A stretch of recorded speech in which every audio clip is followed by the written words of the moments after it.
back to FlexCandle, where we read the candles and flex the moves. I'm Flex, and today we're diving into a full top-down analysis on Bitcoin, Ethereum, Cardano, XRP, and gold. We're going to start from the higher time frames, work our way down to the lower time frames, and check to see if we find any good setups. Now remember, this is not financial advice, and I'm not a financial advisor. And guys, this episode is sponsored by Bitunix. If you want to support the channel, just use my referral link in the description. Bitunix is a crypto exchange. It's user-friendly, requires no KYC, no VPN, and has super low fees. Go check them out in the description below. All right, guys, so currently it's about 3:06 p.m. Eastern time, and the price of Bitcoin is at 113,700. It's been a while since I've said that number. And guys, yesterday we had the monthly candle close. We went over it, but we went over it before it actually closed. So let's see what ended up happening. And for the monthly candle close, it opened at 107,146. The high was 123,218. The low was 105,100, and it closed at 115,764. It was a green candle. We have a wick here which shows some resistance. That's the topping tail from the daily and from the weekly there. The stochastics are on the way up. I'm not liking this little curvature that's happening here. Obviously this will take out more months to play out. Let's see what ends up happening. Hopefully we continue going back up. The 21 moving average did come up higher, which is now at 79,057. This is important because if we were to get a drastic drop down, at least this will hold us up as support, and currently it's closer to 80,000. So let's see what happens with that. So the monthly right now closed pretty bullishly, I would say. Obviously we still have a month before this candle closes, so let's see what ends up happening. This 2-week candle closes in 2 days and 5 hours. This one I'm not liking too much. We had the resistance here of the last candle, which was a green candle, was bullish, but look, now we're wicking down. Obviously we still have to wait the 2 days to see what happens. Stochastics are on the way up, but look, what I'm not liking is we kind of are getting bearish divergence here. If you can see here, from this point to this point it slants up. This point to this point is more flat, so it could be possible that we're getting some bearish divergence here. On the weekly chart, I also see some bearish divergence. From this point to this point it's upward slope. From this point to this point it's more flat. 21 moving average is at 100,531. We're a little bit far. So far we have a red engulfing candle, and we're double topping here on the stochastics on the way down. RSI is also pointing down, so that's not looking good for the weekly. On the 1-day time frame here, we lost the 21 now severely, and what I told you guys, it looks like we're headed for the 50 moving average if we cannot get back above that 21 moving average. That 50 moving average is at 111,784. Stochastics are low, so at some point they should be popping back up, but I think we might be touching this 50 moving average before that happens. That's at 111,784. I've been telling you guys for a while that I see a range between 110 and 120. It is August. Usually August and September are not the best months for Bitcoin. We are coming off this topping tail. As soon as I saw this topping tail, I told you guys it's possible we're going to go sideways or head down, and so far we've done both, sideways and now we are heading down. Let's see what happens. Maybe we could recover, maybe we come back up. It is Friday, it is August, the weekend's coming. Things usually slow down a little bit, so I don't have much faith that we're going to be popping up the 21 moving average anytime soon. Now on the other time frames, like the 22 hour, the 12, the 10, we've lost averages. Stochastics are pointing down, so I don't see us popping up anytime soon. Now on the 4-hour chart, you guys know that this is where I have the flag that takes us to about 126, and right now that is not looking good. We lost all the averages, and we also lost the 200 moving average. So unless we could get back above this 21 moving average, which we've done before, you know,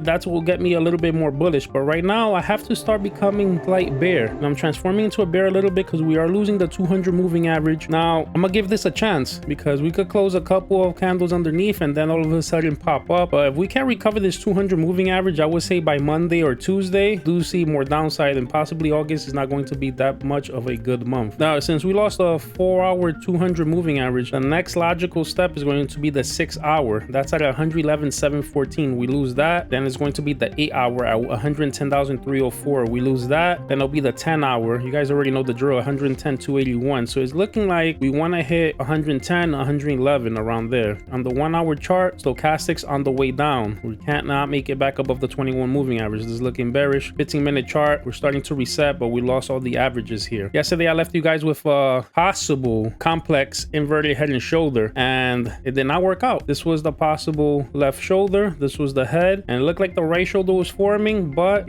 we got dropped all the way down. So that play did not work out. I was 50-50 on that. I was more bearish on it. I didn't think that that was going to play out so much. So it's always important to have stop losses just in case it does not play out. We don't lose so much. So basically right now for Bitcoin, Bitcoin, I feel like we are going to get more downside, and I feel like we want to touch at least 110, and then we'll see from there if we're going to come back up or not. I can see us even going down to 107, 108, but I think at 110 we should get some type of a bounce, and then we have to see how far up we bounce up to make more decisions on where we think Bitcoin will be going. But for right now, I do feel same range, 110 to 120. Let's see what happens. Now head over to Ethereum, and on Ethereum it's not looking good. You can see we're getting a red candle on the weekly. We still have 2 days and 5 hours before that closes, but look, we're super far away from the 21 and the 200 moving average. We're double topped on the stochastic RSI. The RSI is on the way down. You guys already know, if you get too far from the 21, you either have to go sideways and let the 21 catch up to price, or we got to come down and touch the 21 somewhere in the middle or the way down here. Currently the 21 moving average is at $2,413. So I feel like we probably are going to be coming down at least to this 80 moving average, 2,800, possibly even support at 3,000. By that time the 21 moving average probably caught up a little bit more to price. On the daily chart, we're touching the 21 moving average at the moment. That's at 3,555. If we lose that, same thing as Bitcoin, the next logical step is going to be the 50 moving average at 2,958. A lot of things are telling me we want to come back down and retest 3,000. From 3,000 we went up pretty fast, so you guys already know, the faster you go up, the faster you're going to come down. And on the 4-hour chart, we lost all the averages. The only thing holding us up is the 200 moving average at 3,187. If we lose this, then we're going to have to start getting more bearish on the altcoins in general. Head over to Cardano. On the weekly chart,